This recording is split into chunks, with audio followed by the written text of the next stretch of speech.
Buck is a don't bruh. I hate Buck. I hate young Buck, fam.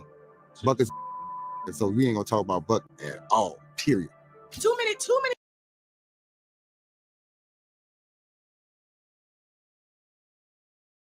trans women have came out to out. Okay, at this point, this man is. You said what? Take me off the camera. What's up with you and 50? Take me off the camera. What you mean take you off the camera, bro? Hold on, I gotta go back down. They kicked it off for Juvenile. Like, hold on. Buck is a don't bruh. I hate Buck. I hate young Buck, fam. Buck is and so we ain't gonna talk about Buck at all. Period. Too many trans women have came out to out.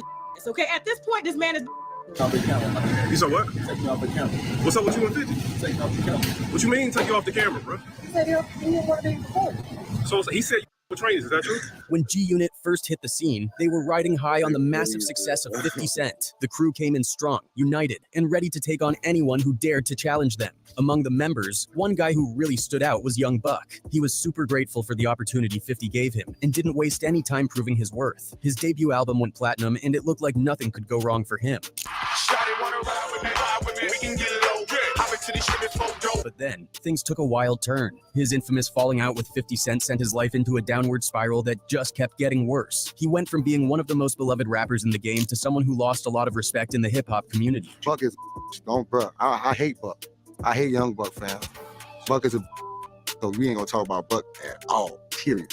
It seemed like controversy followed him everywhere, and even when he tried to clear his name, it just never worked out in his favor. Young Buck is. Jefe said, I hate Buck. Young Buck is a. We ain't gonna talk about Young Buck at all. A LGBT member. Whatever the you thought you seen on the tape, ain't no mother tape or no mother punk sucking my before you or cook up in particular. Eventually, he even ended up filing for bankruptcy. I ended up having to file bankruptcy into that situation. The home once owned by rap artist Young Buck is up for sale. The house value. I've been trying to quit smoking and nicotine. It is a difficult process. Just I'm quit. trying out Truth free texting program. It sends you reminders and tips. Just quit. $350,000 was rated by the IRS as payment for $300,000 in back taxes. It's crazy to think about how Young Buck started out. He was this talented 14-year-old kid with a real knack for freestyling and rapping. He got one of the hottest cosigns by getting signed to G-Unit, which was huge. Man, we here now, we in the building. They finally finna let me in, you understand me? Buck was the southern piece of G-Unit, bringing that southern flair, wild energy, bars, unique slang, and a different sound and beats to the group. He was the one who expanded G-Unit's reach beyond just their own artists. Buck featured a bunch of southern heavyweights like Ludacris and T.I., adding something fresh and much needed to the crew. He was also the one consistently dropping music for G-Unit, becoming the most reliable member in terms of output. But somewhere down the line, Buck made some terrible decisions that led to his downfall. It's like he never fully recovered, and his career just couldn't reach the heights it should have. Worst of all, he lost a lot of the respect he once had from both his peers and fans. So what exactly went wrong for Young Buck? Let's dive into the details. Off the camera. You said what? Take me off the camera. What's up with you and 50? Take me off the camera. What you mean take you off the camera, bro?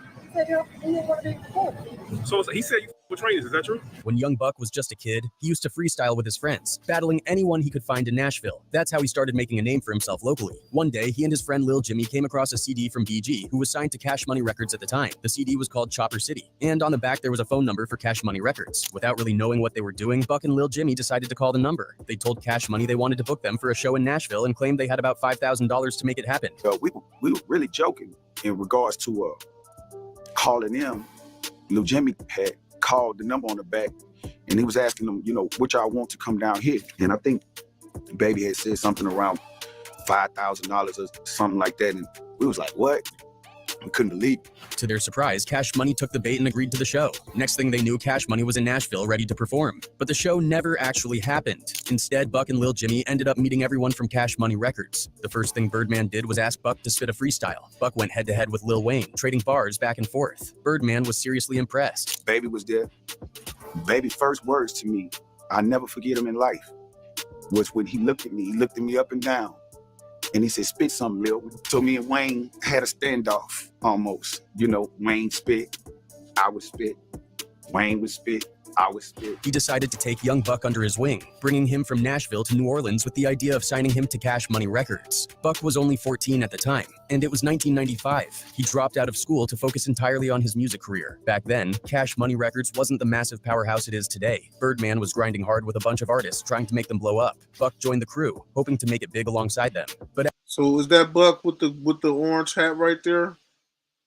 as the years went by, things didn't go as planned for Buck. He spent about 3 to 4 years with Cash Money, and none of his music ever got released. He got sidelined while other Cash Money artists like Lil Wayne, Juvenile, and BG were blowing up. It was a frustrating time for him because he had all this talent, but no way to show it to the world. Looking for opportunity, I seen opportunity, I took it. I was supposed to be in school at the time I dropped out of school. For those years, I mean, they progress was happening. You never even heard me on a project. Time passed, and I'm watching all this success and not seeing nothing happen for me. It became a time where I was like, it ain't gonna work for me. The only thing Buck really has to show from his time with Cash Money is his appearance in the Big Timers Big Ballin' music video. By 1999, Buck had had enough. He was tired of waiting for his big break that never seemed to come. He decided to leave Cash Money and do his own thing because it was clear that nothing was working out for him there in terms of getting his career off the ground. Like I say, I became older, a little more eager for wanting my shot to happen, and I left. But being with Cash Money for those years wasn't a total loss. Buck soaked up a lot of industry knowledge and met some key people who would play critical roles in his career later on. For instance, he met DJ Paul from 3-6 Mafia, who would become an important connection for him down the line. He also crossed paths with Juvenile, who was a big deal at Cash Money and would end up helping him out later. In 1999, Buck returned to Nashville and started working independently. He linked up with his local friends, including a rapper named Jefe. Together, they released an independent album called Thuggin' Till the End on August 22nd, 2000. Surprisingly, this project actually charted on Billboard. It hit number 34 on the US R&B charts and number 17 on the US independent charts. They managed to sell around 10,000 copies, and Buck realized that music was his new hustle. Even though he was making good money, he still had one foot in the streets. But a home invasion robbery changed that for him. He got shot multiple times, which made him rethink his choices. After that, he decided to leave the street life behind and focus 100% on music. My ordeal back in the streets, I ended up getting shot in a home invasion and a robbery. And that be the problem with niggas. If you see it's working and you just did good with that CD, why you go back to the streets? Just why? It don't make sense. That don't even add up, man. Niggas. We thinking backwards, man, all the time. From that moment of me being shot, I made a decision within myself and within life. It changed my whole entire life. After hearing about Buck's shooting, DJ Paul reached out to him. DJ Paul had been a big fan of Buck since meeting him during the Cash Money days. He called Project Pat to pick up Buck from Nashville and bring him to Memphis. They recorded some tracks together, and one of them, Memphis, made it onto 3-6 Mafia's album When the Smoke Clears 66-61. Although my name is Chris, and when I was 19 years old, I was diagnosed with a pituitary tumor that almost killed me. Long story short, the tumor was blocked. Though this was a good look for Buck, he never ended up signing with 3-6 Mafia. He went back to Nashville and continued hustling independently as an artist. As Buck kept grinding, his buzz started growing. Birdman noticed him again and called him up, saying he had a new group called Head Buses and wanted Buck to be a part of it. Buck flew back to New Orleans to meet with Birdman. This time, everything was different. The offices were bigger, the cars were flashier, Cash Money had blown up. But after a week of just waiting around with no official paperwork being signed, Buck got frustrated again. Led to me getting a call again from Baby. You know, this time it was more or less, yo, I'm about to start this group called Head Buses. So, you know, at the end of the day, I went back to being there for like a week or so and sitting around. I started to get a little itchy. Like you said, I done became a man now. It ain't like I was a child. He ran into Juvenile, who told him, "I'm leaving Cash Money, come and join me, I'm starting my own thing." That's when Buck officially joined Juvenile's UTP record label. He was like, man, you want to get up out of here for a minute? You know what I'm saying? And I took that ride with Juvie. And that's where my career started, with Juvenile. Young Buck got the contract to sign to UTP, but he didn't sign it immediately. Instead, he put the contract under his bed and never officially signed it. So, Dang, look how that be. He said that's when my career officially started with Juvenile. But look how Juvenile feels. Juvenile like, man, Buck is an itch. I don't must, you know, be like that. On the real, Juvenile really believed in him. Buck must you know, technically, he wasn't officially signed to Juvenile's UTP Records. Let's see what happened.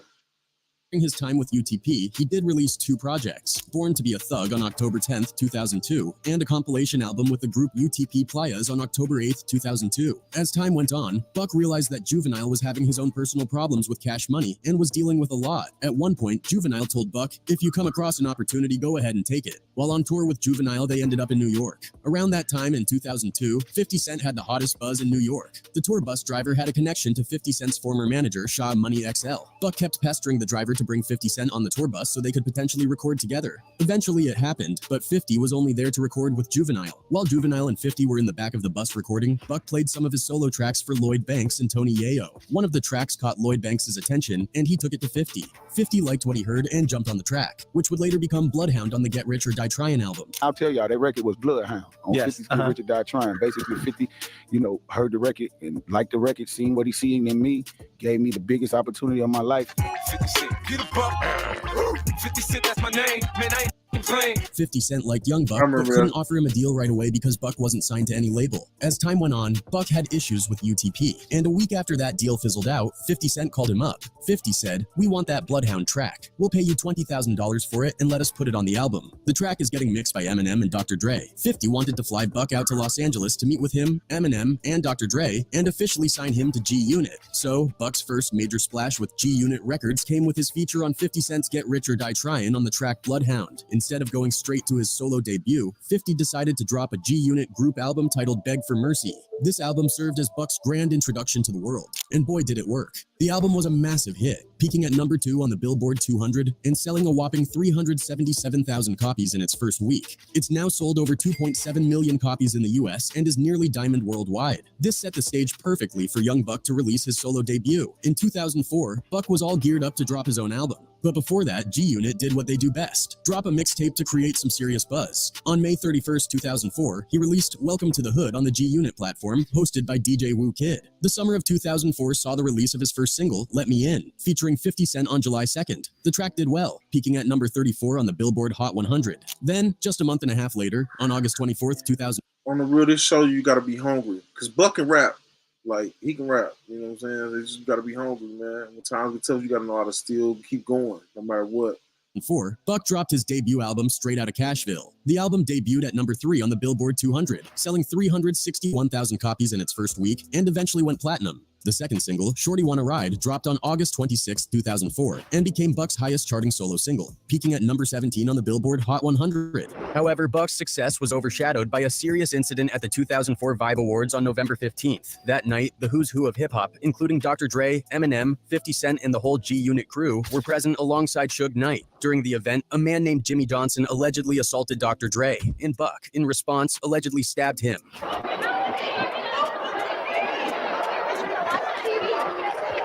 Yeah, that's when Buck did that. That's when Buck stabbed that dude. Buck went on the run, but eventually turned himself in a few days later. It took about a year and a half for the case to be resolved, resulting in Buck getting 3 years probation and 80 hours of community service. In 2005, while Buck didn't release a new album, he stayed busy featuring on various tracks and even dropping an independent album to promote his upcoming artists. 50 had expanded G-Unit, giving Buck control over G-Unit South, and Buck kept the momentum going with several successful mixtapes. Behind the scenes, though, things were getting rocky at G-Unit Records. 50 Cent and his former manager, Shaw Money. Man, he give you the alley hoop to have G-Unit South. And come on, man. Man, Buck fumbled the ball all the way. Like, you was like, come on, man. XL, who was managing everyone on the label, were clashing over business matters. 50 told everyone to get new management, but Buck, being loyal to Shaw Money XL, didn't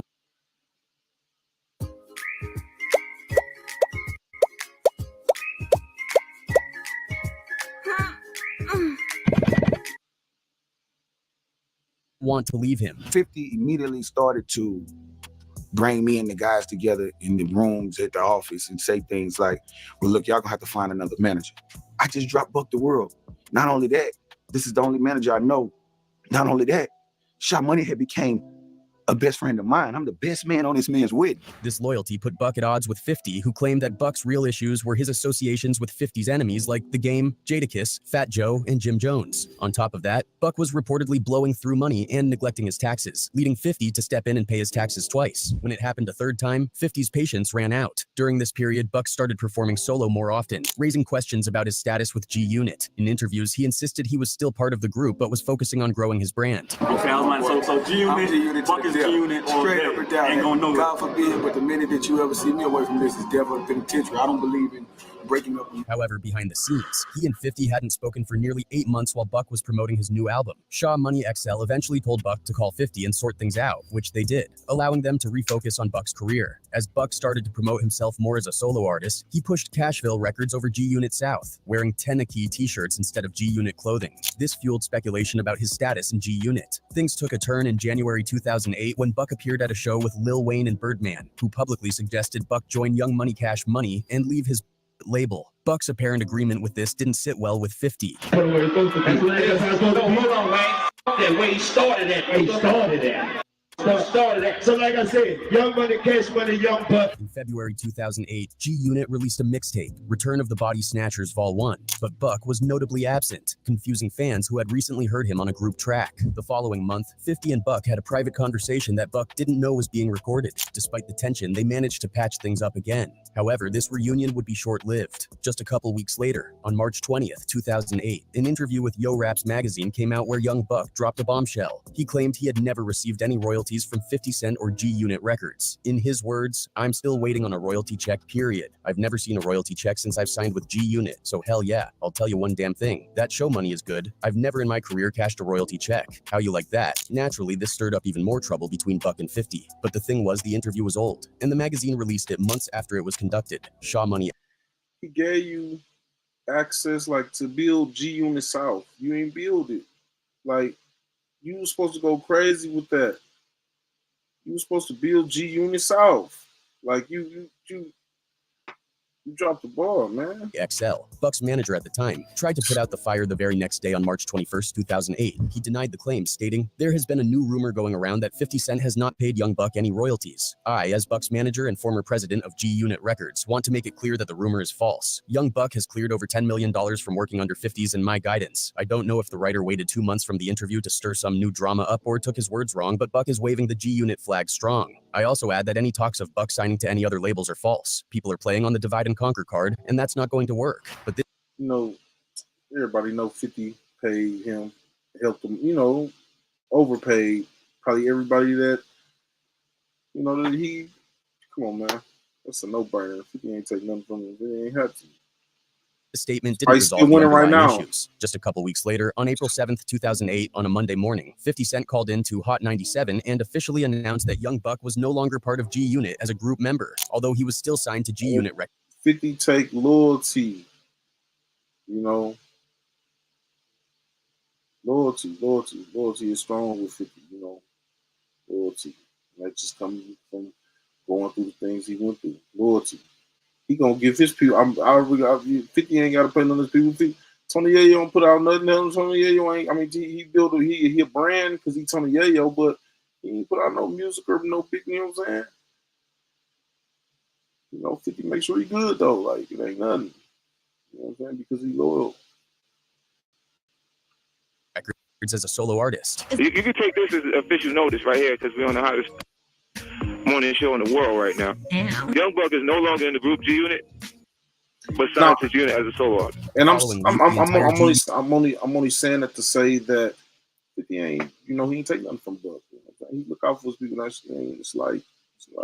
Unit crew went to Hot 97, and 50 revealed more details, claiming Buck had a drug problem. Young Buck stayed quiet initially, but on May 12, 2008, he dropped a new track called My Interview, where he addressed his ousting from G Unit and the drug allegations. Things remained relatively quiet between Buck and G Unit until June 15, 2008, when Buck went on stage and yelled out, "F G Unit."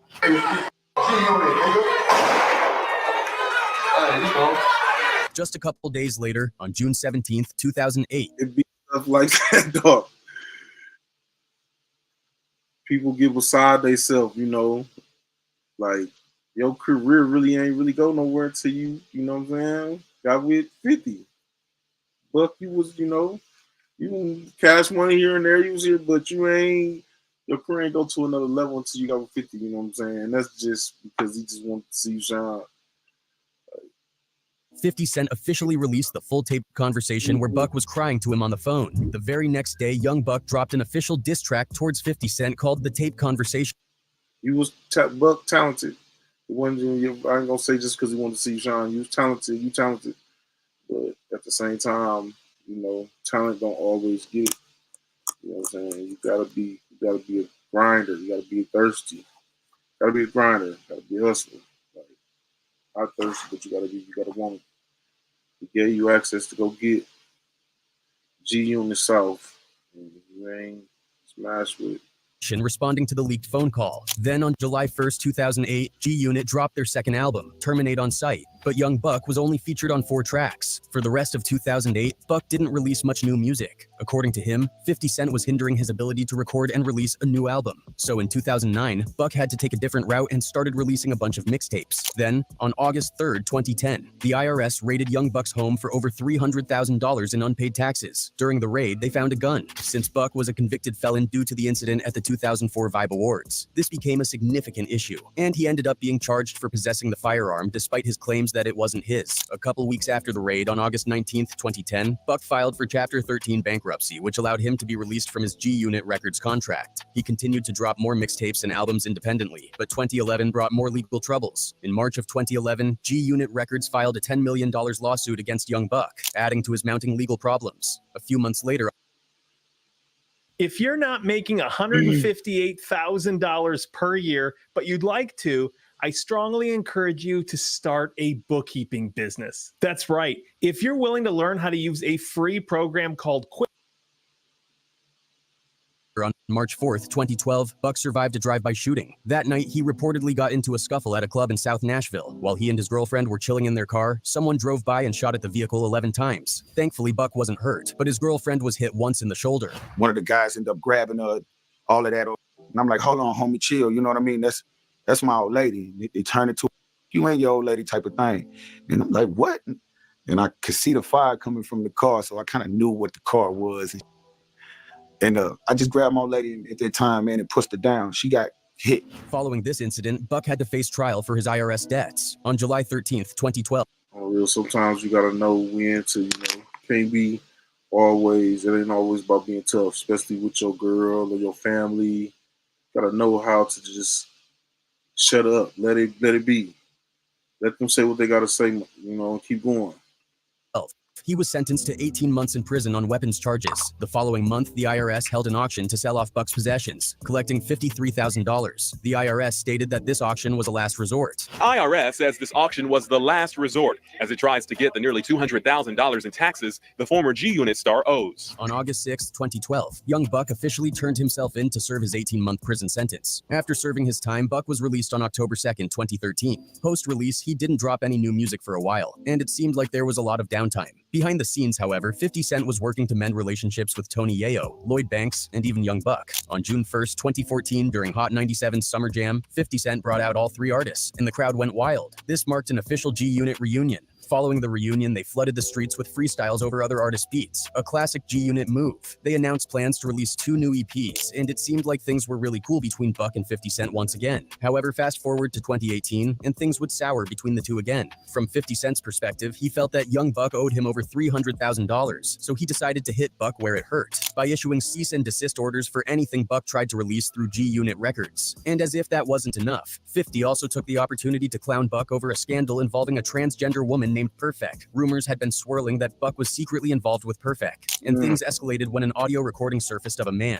allegedly Buck, calling her and demanding she take down whatever she posted about their relationship and issue a statement to clear his name. Perfect later apologized for the audio leak, claiming her account had been hacked and she had no part in the recording getting out. She said, "First, I would like to start by apologizing to David Buck, his family, friends, and anyone who has been offended or hurt by the video that was recently posted on my page. Unfortunately, I haven't had access to my page for over a week." Young Buck went online to deny everything. In an interview, he admitted that he had been catfished once but insisted that it ended there. He claimed he never had any relationship with the woman and felt he was set up, though he wasn't sure why he was targeted. Buck's side of the story is that the trans situation didn't go down the way everyone thinks, and it's not the reason why 50 was going after him. According to Buck, the real issue was money. He found out that he was owed more money than he had been receiving, and when he confronted 50 about it, things took a turn for the worse. Fast forward to 2023, and Young Buck announced he was going to sell his music catalog to generate some much. So you wanted your money, you talked crazy, and you knew 50 had that video. You knew 50 had that video. He already told you. You'll be quiet. I got that video. You know he got that video. You see how he popping out with the Diddy stuff after 50. Needed revenue. Buck had once been so honored to have the opportunity to make it in the music industry that he overlooked the business side of things, which left him indebted to G-Unit for decades after being dropped, despite 50 Cent's money. I feel like 50 is a solid dude, and 50 would let you out the contract or whatever if you wasn't. You said FG Unit. You went on stage, said FG Unit, all this and that, and they was a big major push in your career. There was G Unit 50. There was a major in your career. It was a major help. You know, they put you where you was at. So you get up there and then you get mad and then you FG Unit then. So you know that's how I go. If you wouldn't did that, I feel like 50. He wouldn't be tripping. He let you out your contract. You know, he wouldn't be tripping. I really feel like 50 is the type of person that just be like monumental success. He never let up on his beef with Buck. This 50 type of person say, I ain't even tripping on that, but 50 it also is the type of person, if you say something about G-Unit or something like that, and you was there before and you ate off the G-Unit plate, he gonna make sure you eat what you say. relentless feud left the Nashville rapper struggling from the day he was dropped by G-Unit, and he never fully recovered. Even though Young Buck had a strong start to his career, we can only wonder what he could have achieved if his legacy hadn't been marred by politics and drama.